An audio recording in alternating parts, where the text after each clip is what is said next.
Just what's happening? We started recording. I guess. Okay. It's no warm up, nothing. Yeah. Does that just mean that we okay, so And you Khalil's left. just left. No explanation. Great.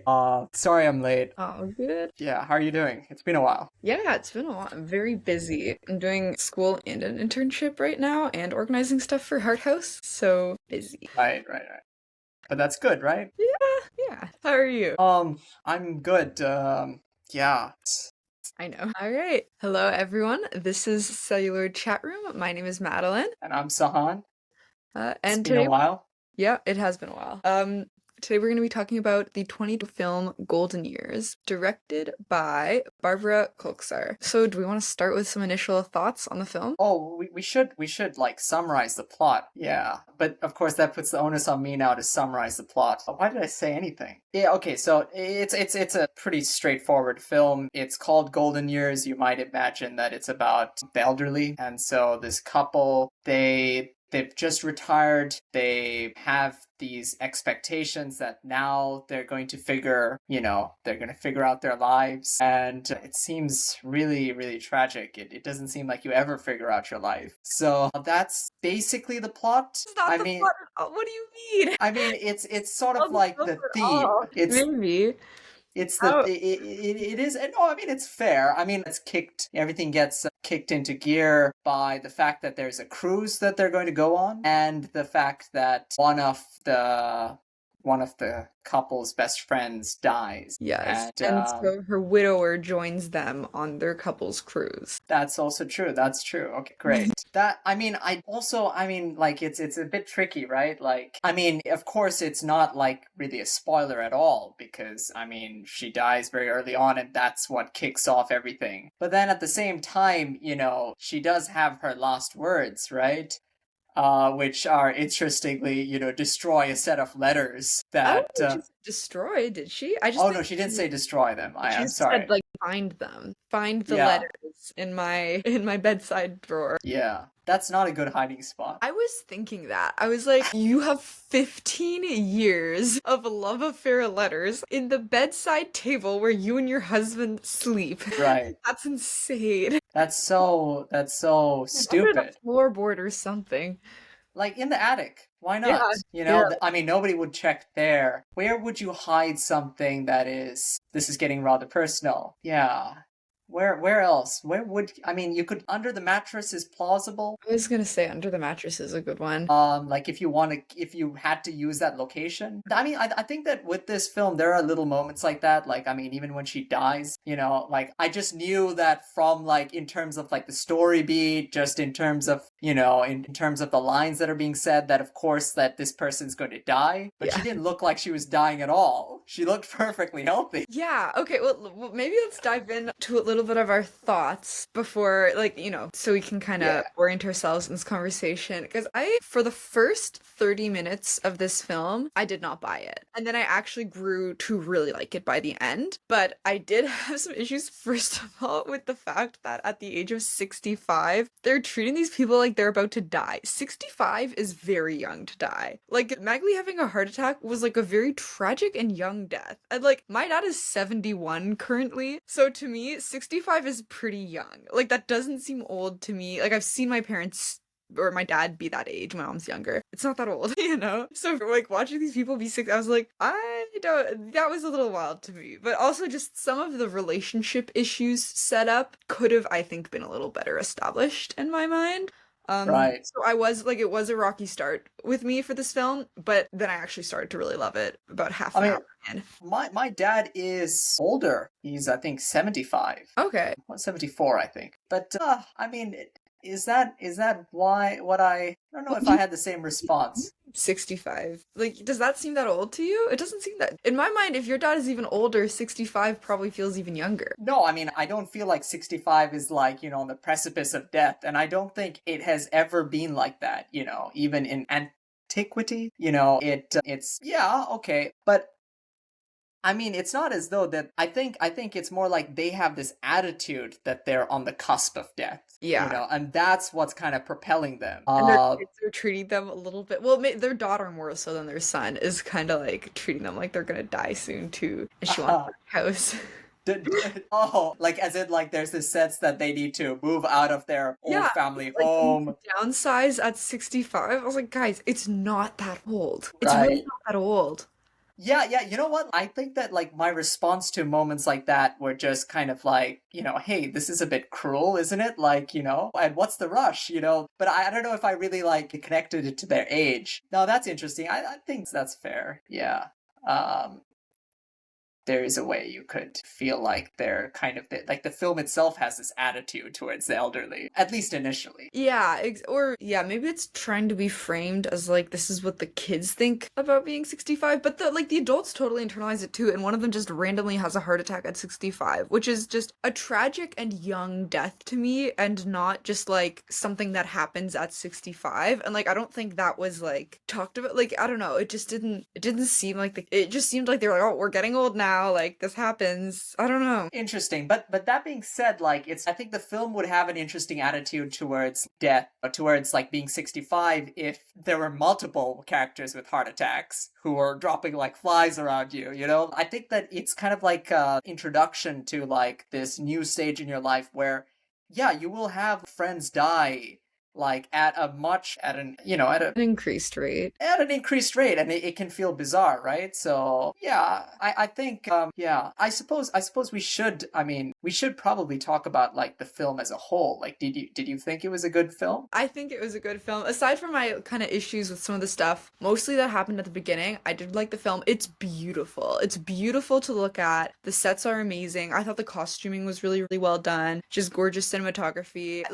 It was a very well made film, I think, like visually. What do you I think, just because it's the last point you made, I think visually it was very pleasing, right? But ultimately I think like it is like in terms of I think all of the films we've looked at so far, this eclipses all of them. Oh yeah. Like, yeah, like there's just no comparison. I think that's the way I'd put this. This is the kind of film which, like, yeah, it is. I mean, it's good. Like, it's a good film. Yeah. That being said, is this something that you would necessarily like? Would you recommend this, like, like as a must see, for instance? To my young friends, or like not my young friends, like to people my age, probably not. To my parents, yes, absolutely. Like I feel like they'd love this. I Right. would love Right. this film. I think it's a good. I mean, I don't know how interested you'll ever get mainstream audiences to be in like a movie about people who are kind of retired, especially if it's like a movie, like a foreign film with subtitles and stuff. So that's just not who I'd recommend it to. But that doesn't mean I don't think it's a great movie. I would absolutely recommend this to my mom and her friends because I think they'd love it. It's just like a romp. Like it's a good indie like I don't know if I'd call it a rom-com, but it's definitely like kind of comedic. It's just like a fun adventure movie. They get into death and relationships and finding yourself. Like I loved it. It's like coming of age. It's like a coming of age film for old people. For Yeah, not that's what that it old is. though, because 65 is not that old. Yeah. Now it's starting to sound like a hill you'd die on, It is. 65 is not that old. It's like I grew up with older parents because I'm the eldest. Like I have a younger sister, Right. right? So it's just like we do have like much older parents than most people that I know. And so like I've always been like, oh yeah, 40 is really young. Like I didn't really know Yeah. my parents when they were 40, right? Like I wasn't alive when my dad was 40. Yeah. So like My that's dad was. really young to me. And so 50 doesn't seem very old to me. And so 60 doesn't really seem that old to me. And 65 is just, like it's just not that old. And I 70 to me seems pretty old same time. That there's a dramatic 5 year difference in between 65 and 70, but I'll still say I don't think 65 is that old. Right, right. I remember my dad, I was born when my dad was, I think, 49 or 50. Yeah, me too. And so that's right, we're the same age. Wait a second. If your dad's 71? Turning 72 in May. Yeah, and I'm 22. So he was 40 when Oh. I was born. Oh, okay, that makes sense. Yeah, I'm 24. Okay. So yeah, I remember like at school we had like these diagrams that help to illustrate, what it means to be young, what it needs to be like, in your mid 30s, what it means to be middle aged, and what it means to be old. And I remember like there's this picture of this, hunched Dude, like clearly like really like frail looking fella that's supposed to depict, middle-aged. And, as a kid I was just horrified. I was like, this is not middle-aged. This is my dad, Yeah, yeah. Maybe we all have this kind of attitude towards age, Yeah. There probably aren't, Do you think that old people are well represented in cinema and in narrative art in general? No, not really. No. Like, I mean, that's like a broad statement to make, but in like stuff that I've seen recently, or like stuff that young people put out about old people, generally, I think that they act like old people are much older and less like autonomous than like you'd think. But then if you watch an old person movie made about old people, like if you watch like the Winston Churchill movie, they probably make him sound like God or something. I don't know. I haven't seen it, but Which I Winston just Churchill feel like it movie? depends on who's making the film. And I actually don't know what age the director was who made this, but I would assume they're not, under 40. Yeah, but then again, we have some context clues, right? Like this seems like an early feature from let's see. Don't want to It was directed by, Barbara Kulsa? yeah, and how old is she? She was born in 1970. Okay, so she's a little above 40. So Right, I yeah. was right. Yeah, nice. Thanks. Okay, yeah, it's interesting. But what could we like what okay, you mentioned a Winston Churchill film. Which Winston Churchill film were you thinking of? Okay, There must be quite a few, right? so, like, the Gary Oldman Winston The Churchill? Darkest Hour. A little bit of that. And I was like, this is so fucking boring. But I feel like that's the kind of movie where it's like he's old and they're like, he's God. Like he is old, but he can do anything. But like I feel like maybe that's also a British thing. Like in British media, they do that more. But like in like American media, old people are usually like frail or the butt of a joke. But then there's like Grace and Frankie. Like that was a great show that I think was like way better. Never Old- seen Grace and Frankie, but I've seen The Darkest Hour.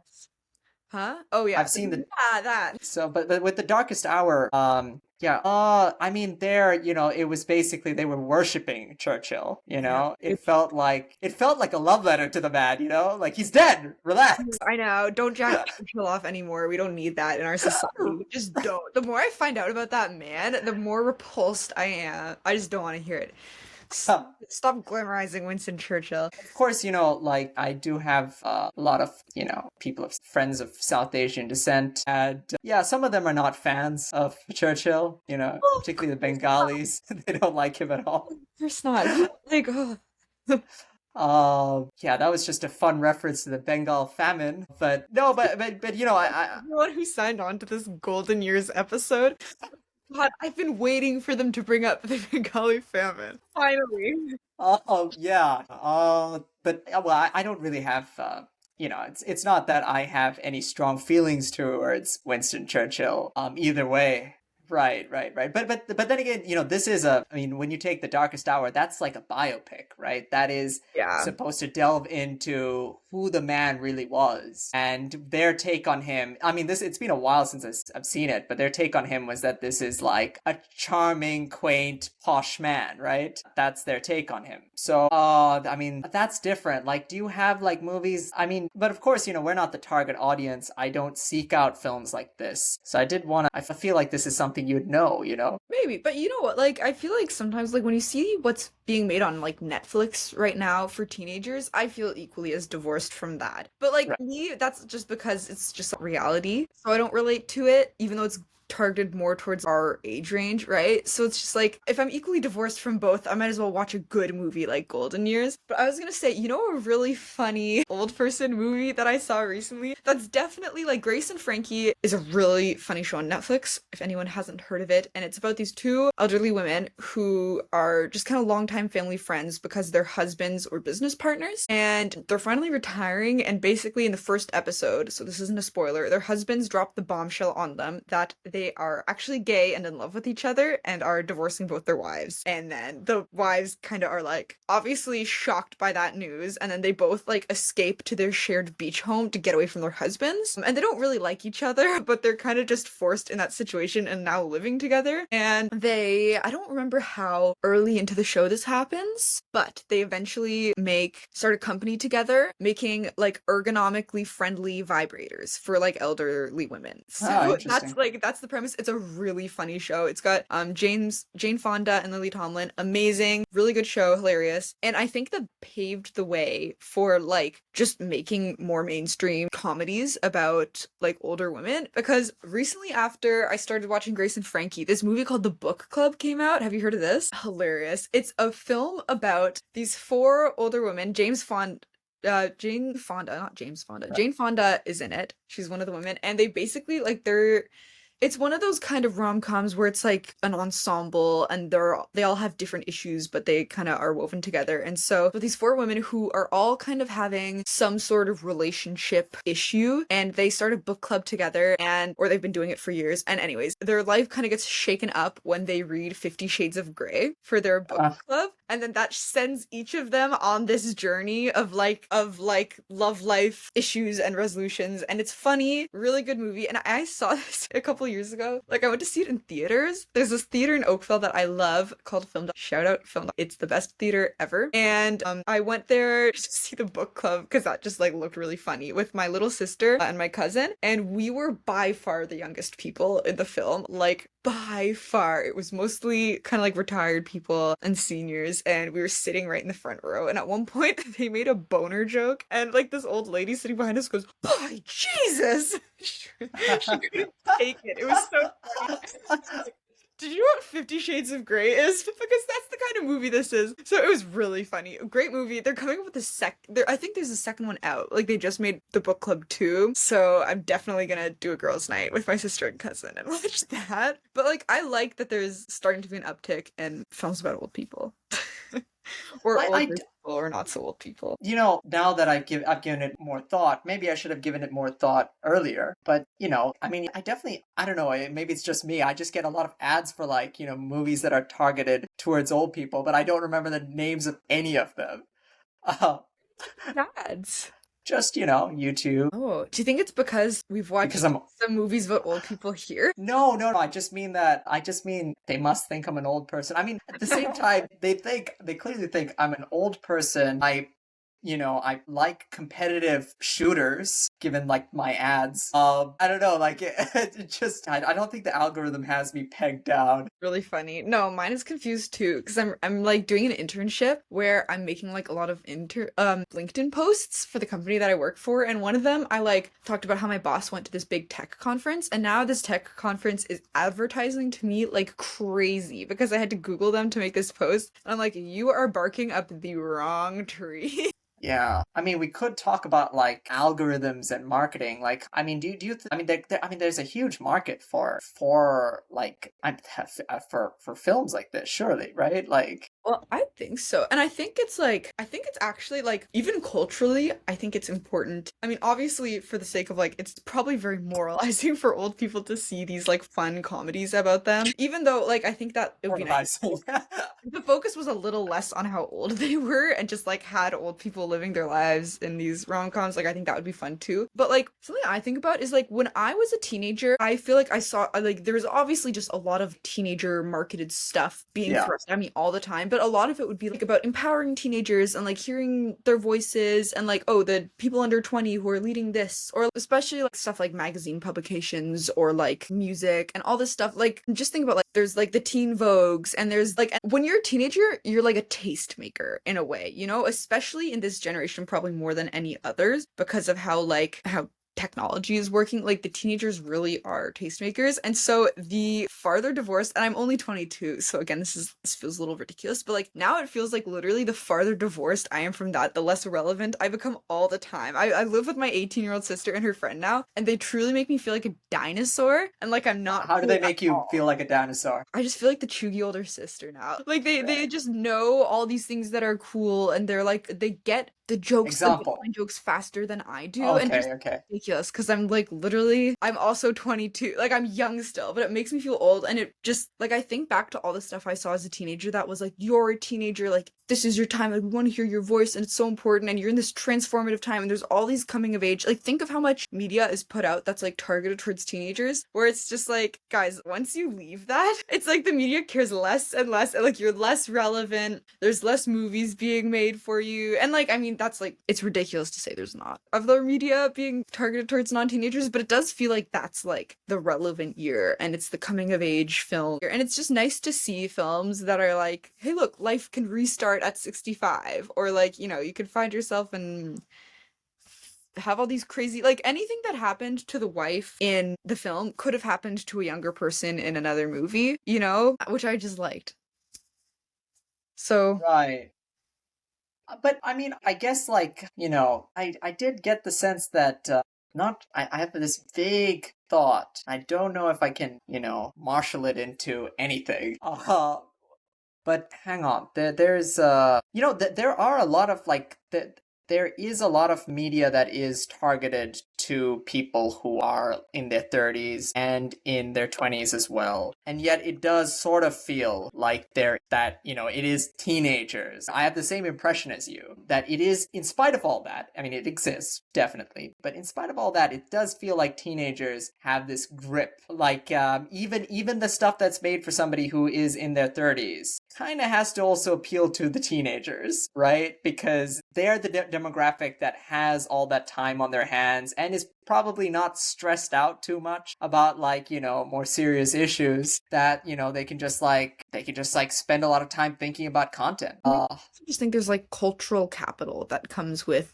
being a teenager. Like there is. And I think that like they dictate so much of what gets made. Like I don't know, just think of like the grip that Euphoria had on like the world, even though they're not teenagers. Like none of the cast looks like a teenager, especially in season 1 also, but like especially in season 2, their issues are so far divorced from like what the life of a teenager actually is. But we're being sold like youth and beauty and glamour and like coolness, and that's like all the stuff that being a teenager represents. So that's like what they are. Like that's what the show is, even though it's not actually that much about being a teenager, right? Like, so I think like that's kind of the trend in media. And so it's like old people aren't tastemakers, you know? Yeah. They're not. And so like less media is made for them because of that, even though they are obviously a sizable portion of the market. But I just think it's like, even for young people to see, like it's good to see movies that are like, guys, 65 isn't actually that old. You still have got a lot of life left, and it's gonna be fun, and you can go on adventures and figure your stuff out. Like I think that's good to see kind of at any age, and I liked it. And it again, it relieves some of the stuff of like, oh god, like I'm done being a teenager, it's time to get less cool until I die.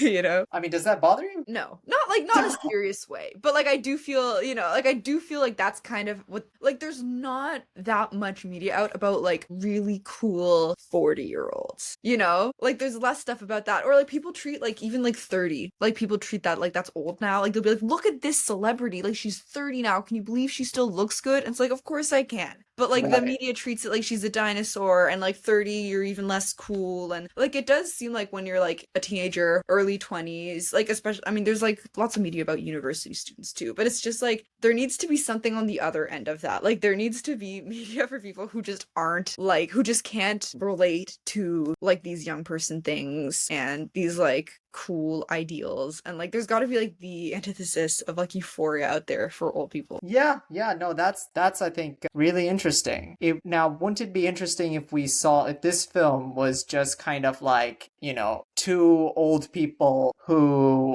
are just cool, I mean, these guys are not cool. Yeah, no, that's interesting. And even as you say, like, even if like the show, I mean, there are plenty of shows, right, that have 40-year-olds in them, but typically, if you have a 40-year-old in your show or in your movie, they are not cool. They are, I mean, they're just sort of, they deal with some like serious problem. And I mean, take American Beauty, right? The 40-year-old man has, lost touch with life itself. So all the 40-year-olds have like completely lost it, and they need to recapture their youth. I mean, there's always that notion of recapturing your youth. Yeah. Right. Just like maybe. Well, I guess, I don't know. It depends on how the movie treats recapturing your youth. Because obviously American Beauty ultimately is like not gonna happen, Buster. And it's not helping you to try. But like, I mean, or maybe. I don't know. Depends on how you read American Beauty, I guess. Oh, right. So as in like if you read it as, oh, you need to find like this like 17-year-old girl. Well, I don't know. Like, you could argue that he's insane at the end, but he is free in a way that he wasn't before. But like that's not chasing a 17-year-old girl girl is not like a life solution at all. And it's not Right, like, right. again, I'm just saying that that is how a person who is like less opposed to chasing 17-year-olds might read American Beauty. It's like the film bro that captures you, like that corners you in a party and like lectures you for like 30 minutes on something French. Like that's what he would think, but not me. Right. But anyway, there was a separate point I was gonna make. Oh, but like it's just like having interesting old characters. Like he's like that's still a good movie. Like it's still an interesting movie, and but he's not that old. Like you know, what I think is like the woman in Meryl Streep in The Devil Wears Prada. I know she's like kind of like supposed to be Anna Wintour, but she's like a very interesting older person. Done anything super interesting character, and that movie is iconic, and she's iconic, right? Like it's just like you can have characters that are culturally important and old. You just can't treat them like they're just these like decrepit like old hags, you know? It has to be, it's also just good so that like there's like again like the thing of like women aren't really allowed to age in Hollywood, but like seeing like the woman in this movie, she was like cool. Like in a way, okay, It wasn't cool. cool isn't the word. Cool is not the word. That goes against what we just said. But she was very like she was still adventurous. She still like had things that she wanted. She like tried things that I was like, I cannot believe this character is trying that, but she like went for it. And she always has a really nice outfit on. So like she's still like it's not like she's turned old and just like now there's nothing interesting about her and she's like this like sexless, you know, like grandmother or something. She is Like, sexless. she's not. She's literally well she yeah. Depends on what you mean by sexless. Problem. But like no, but like she's still like interested in that. She's still like it's just like she's not all those things that you're taught that like women are doomed to become once they're old, right? And like that's another thing that's just good to see in the media. Like I really, really did like this film. And I also thought it was interesting. Like I'm glad that should we add like a spoilers portion at the end maybe so we can talk Sure. about okay, the spoilers portion for Golden Years starts here. All right. I'm glad that the film wasn't obsessed with saving their marriage. Like I was very scared for a moment at the end when they're consoling their daughter who seems like she's gonna go through a divorce. I was so worried that the parents were gonna like try to make their marriage work, even though it so Right. clearly wasn't the right move for them. And I was very, very glad that it didn't go down that road. There is something I would like to say about the film though. Like I don't know that it did kind of I think that one of like the like I mean for a film like this you're thinking about like what would make it great, right? What would make it very good, right? And it just like, you know, like she does try out like all of these like other activities, but in a way those activities are kind of, you know, like they're not, it's almost like the plot just kind of pushes this thing onto her. Like, oh, you're in Marseille, we'll run you over with a truck and you'll meet these two people and they will, you know, they will give you like this notion of like freedom, you know, and it's kind of like it doesn't really come from within. She doesn't really necessarily drive like a change, like it just kind of happens randomly. It's just it's like a writing device. And when you use writing devices like that, I think it does kind of result in, I don't know, like your rhythm, your tone, everything might be still fine, but like it's not as powerful. It's not as effective.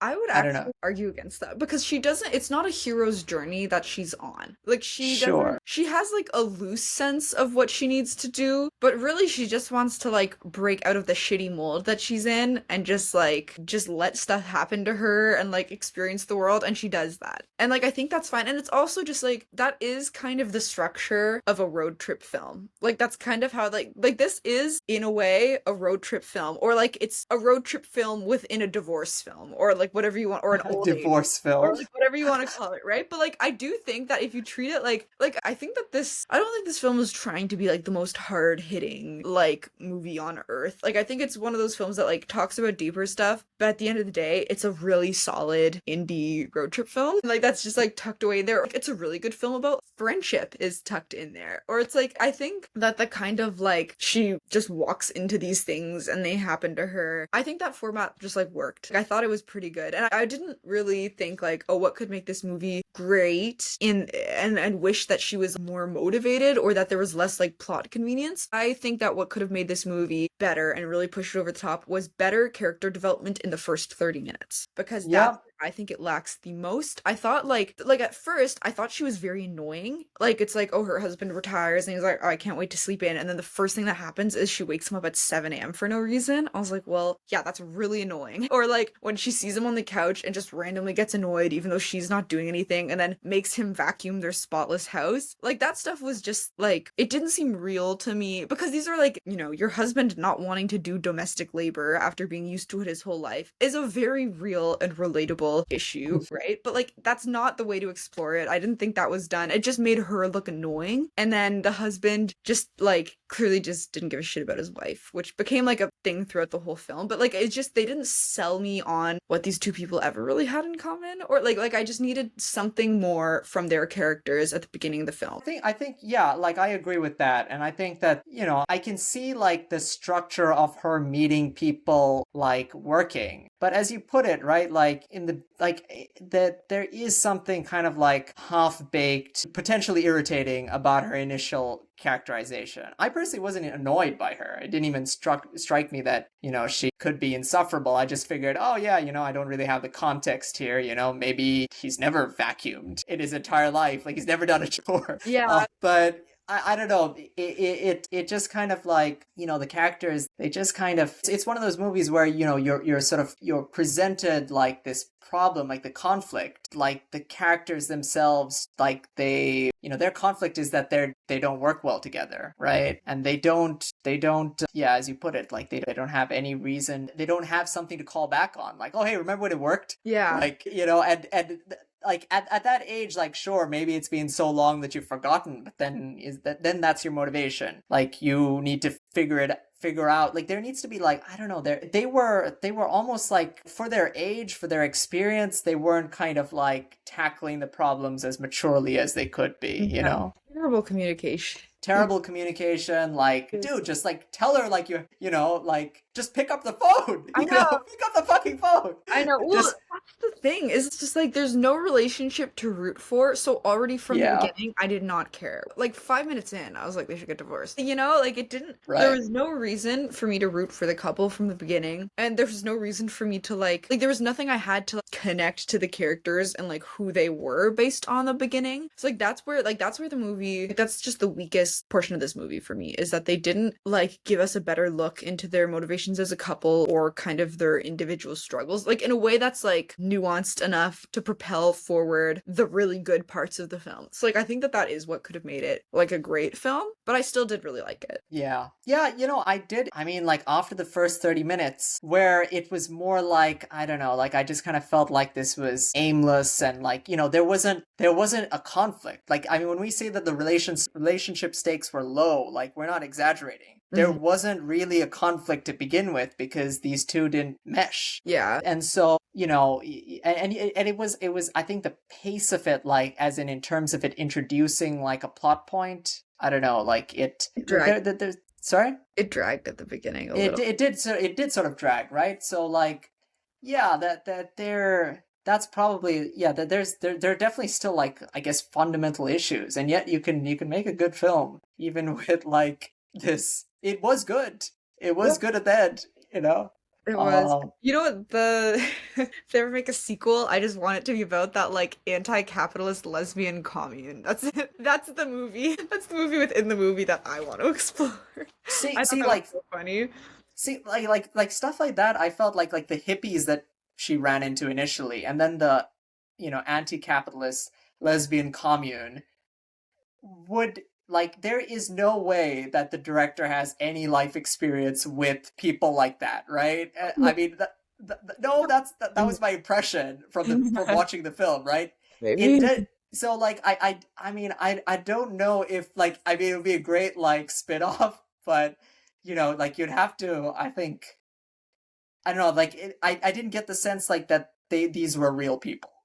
They were like, you know, they were just, But like, yeah, like if they spent some time, like, you know, and like let's say for the spin-off, like actually like, you know, took it seriously and then made that, I'd watch that. That'd be interesting. I'd watch it where they're like, I don't think, again, in the like spirit of like it being a road trip film, I don't think that every kind of kooky person they meet needs to be that fleshed out. Like I thought it was just like funny. Like I was like, when they pulled out the shrooms, I was like, you just know that this is gonna be. Actually, I was expecting it to be like this acid trip. I wasn't expecting what happened to happen, but Right. it's just like when that stuff kind of starts to happen. You're like, okay, so like this is where the movie gets fun. Like this is where the movie like is just kind of taking you along, and it's gonna just be like a little lighter and a little bit more like look what's out there. And like I don't know, I didn't need every single character in that world to be that fleshed out. I didn't like it's just like kind of funny to tag along and see it in my mind. Sure, but they weren't the most colorful characters, I think is what I'm getting at. They were kind of like, like you can have like these side characters that are like that aren't fleshed out at all, but I don't know. No? Like did you It worked for me. I don't know. I mean, like I get what you're saying, but like it worked for me. I thought it was fun. I mean, I don't think this is like a point for or even against this movie, right? Like I was just thinking like, do I actually care about anybody in the lesbian commune? I Right? And I thought they were fun. Like that would be like yeah, like if they made like a TV show that took place in there and just like all the stuff that happened. Come on, that'd be a fun show. Like it, they'd have to develop it more, right? But I think it'd be fun. I think they'd have to develop it a lot more, but it would be fun. Yeah. Well, yeah, Like I just don't think that, there is like I can't actually think of like a single character there who was like who I'd go like, "Oh yeah, I want to see more of them in particular." It's more like the I commune mean, itself. Claude or whatever, and more of Right. the chick with dementia. Oh, okay, okay. I was like, I'd want to see what happened when Magali was there. Like that, I thought that was pretty fun, and I want to know Right. exactly how they make their living. Like that was like just something they said, and I was like, she was just Right. a horse. What do you guys mean yourself? How are you self-sufficient? Yeah, yeah, yeah. Honey, like I think that'd be a fun show. Like It's like I thought they did like a fun job of like the kooky people she meets on the way. I liked it. I mean, they must work themselves to the bone. There's no way that they have like that's paradise. Well, I don't know. It's like, well, yeah, it's like the anti-capitalist fantasy kind of thing. They have the nicest Right. bedroom I've ever seen. Right, right. They probably have plumbing. How do Yeah, they get that? the Uh, because she loved her so much, she built a toilet. right. I don't know. I thought it was good. It was pretty. It reminded me of Call Me by Your Name a little bit, that part. I haven't seen that. Oh, it's an interesting. I don't know. Uh, It's such weird. ga- Army Hammer's a cannibal, and since like what? I'm not 17 anymore, and so I can see that the age gap is kind of crazy. Did you hear Wait, about what? What did you say? Army You Hammer? said Army Hammer is a cannibal? I, That's there are quite the a lot of allegation. weird.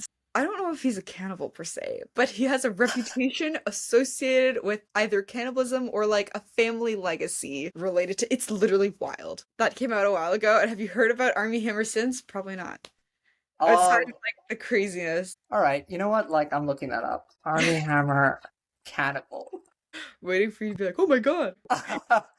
Okay, so there are a lot of like a lot of articles. A lot of articles. Cool. Uh, uh, so So just, do with that information what you will, is what I gotta say. right, interesting, interesting. And Yeah, like it's interesting. That's also another movie, as you mentioned just now, like about like 30 something falling in love with a 17-year-old, right? Who they're supposed to be in charge of. not exactly, but No?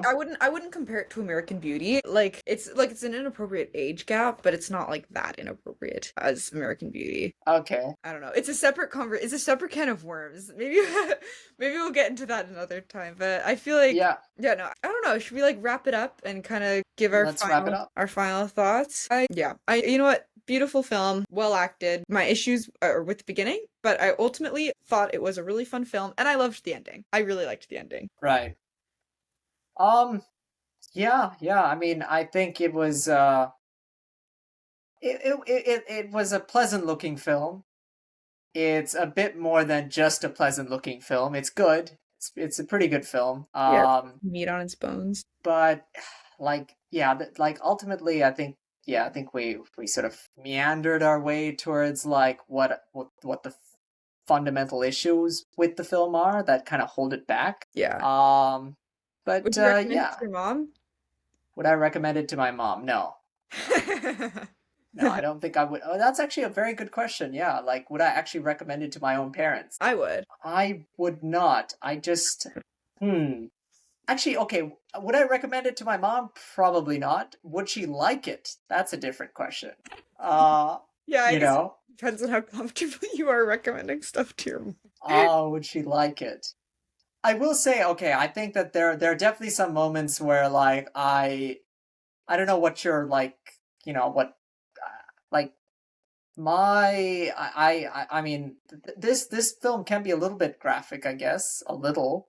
Not bad. It's nothing that shocking, unless like there's only one scene that I think could really be perceived as like shocking or like super uncomfortable to watch with your parents. Which scene would that be? The like shrooms threesome hippie scene. Okay, I was thinking actually of like the mom just going up to her son's room and like just picking up a Oh, used condom.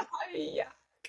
But that's yeah, it's gross. But like I didn't think that was like the most Yeah, shocking thing on earth. no, it wasn't. I'm not saying that it was shocking for me. I'm just thinking like, For your okay, I would have to like, you know, yeah, like I don't know, I don't know what my mother would make of it. Honestly, I'm not sure. I don't know. I feel like we're really talking about my parents now, not really about the film.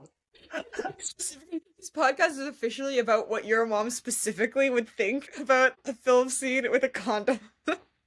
Yeah, yeah. It's funny. Well, we don't need to air that out on the You podcast.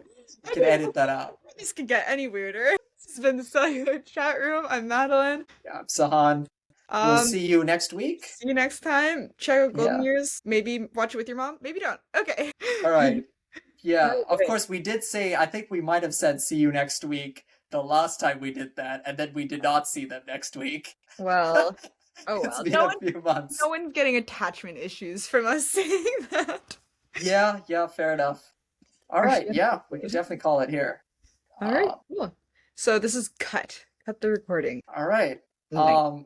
We actually don't have the means to stop the recording Yeah, I think we'll ourselves. in the call. I think this was a good podcast because we talked about not film, like we like branched off into kind of other topics that could be interesting if you didn't see the film. Yeah, yeah, yeah.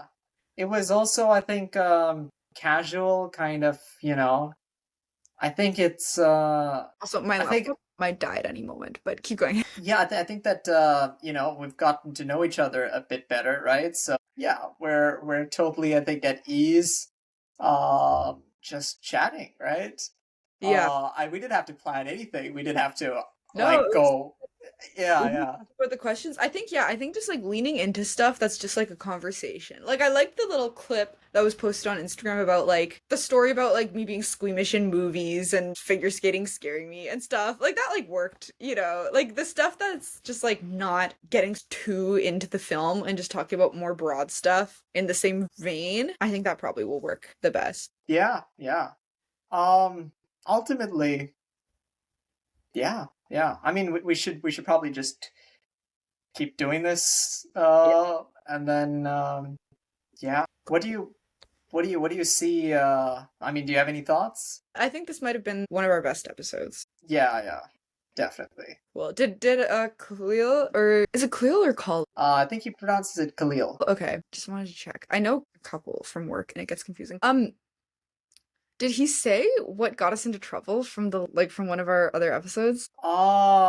Did he say? Do we know why we were like blacklisted? Also, my laptop's at 2% and there's just not an outlet near me right now. Okay. I mean, I'll try and find the messages he sent me. But I guess it Maybe. just doesn't really stick out in your mind. Yeah. Oh, you're worried that we might get blacklisted from this organization as Well, well. I just hope I didn't say anything offensive by accident. Like that's more my thing. I'm just like, as long as I didn't, So what apparently happened was they claimed that we made some kind of like we made a mistake, like a mistake regarding the plot.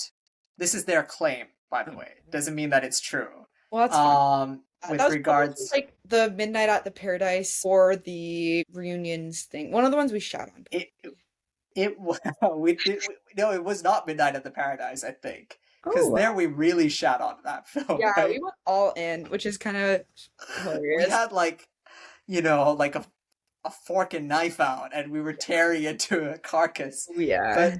But but no, it was definitely, I think it was Reunion, and they claimed that I think the filmmaker got upset or just felt that we were Whatever. I don't care not about that one. That was like one of the least interesting. At least the Midnight of the Paradise was like fun in that how that bad it was. The Reunion that one was just like a mediocre and Midnight at the Paradise made me feel like empty, but it was a very interesting kind of emptiness, well, it was you just like know? at least by the end of it, I could be like, you want to know what pissed me off? And then like list off a billion things. So like that was fun. Yeah, no, but I mean, it's useful in many ways because, like, I don't know, like, you see so many errors. Yeah. Reunion was also had a lot of like I think, like, like this one, like this film, I didn't mention it on the actual podcast, but like this film that we just watched, like there were some things that were like, I don't know, like it was kind of like they weren't really playing the music, they were hitting the notes, but then those ones they just Yeah, but you know what with Reunion, it's just like, look, if we messed up a plot point, maybe your movie wasn't that clear. Just saying. Because we watched uh, it, I think I watched it, and then like we immediately sat down and like did the call. Like I think I pretty much was just like, uh-oh, the call starts in 10 minutes. Like I have to watch the next 12 minutes very fast. Like it was like that kind of thing. Like oh no, so but I remember seeing Reunion, like at least, oh, the Before the Sun film that followed me on Instagram. The one about really, yeah. I was like, hell yeah. That's what cool. the fuck, I know. that's crazy. I was like, good. I couldn't have I'm so worried about saying something insensitive, like culturally insensitive, especially since I'm literally doing my thesis project on Indigenous documentary representation. So imagine how fucking bad that would be. But then they like followed me. I was like, good. Yeah, nice, Like the nice. fact that we had to call it the Indian races, I was so scared. But I think that's literally what it's called. It's not me Right, like trying to disrespect or like carry on colonial like it's nothing like that. So, right. I mean, like, I get, yeah, from your unique kind of circumstances as a person who is doing a degree, your thesis is on this I'd have to this change subject. because I can't get an indigenous supervisor because the prof I wanted is like going on leave. So it might be this like, how am I going to write this paper if I don't have an indigenous person to consult? But it would really suck. It's a really good topic. Do you need an indigenous person? I have another prof who has done a lot of really important work on like how race is conveyed in the media and like critical discourse analysis and stuff, who she already has a student, but if I can convince her to take on me as well, I actually think that that would be fine. Like she knows her stuff so well that I think she could like help me write a really good paper, but Yeah, I have to see. yeah. I mean, you shouldn't need like a person who's Yeah. indigenous Plus, as I'm your reading supervisor sources. necessarily. Like, I'm using sources from people that I read a lot of like indigenous literature and indigenous kind of nonfiction, so I feel like I should be okay. But Yeah, anyways, yeah. I'm literally All at right. 1%, so I feel like it's time to Yeah, yeah. time to Let's wrap. all right. Well, This this was was good. good. Yeah, it was fun. Yeah, it is fun, isn't it? Yeah. Yeah. See you Uh, next week, I guess. yeah. See you next week.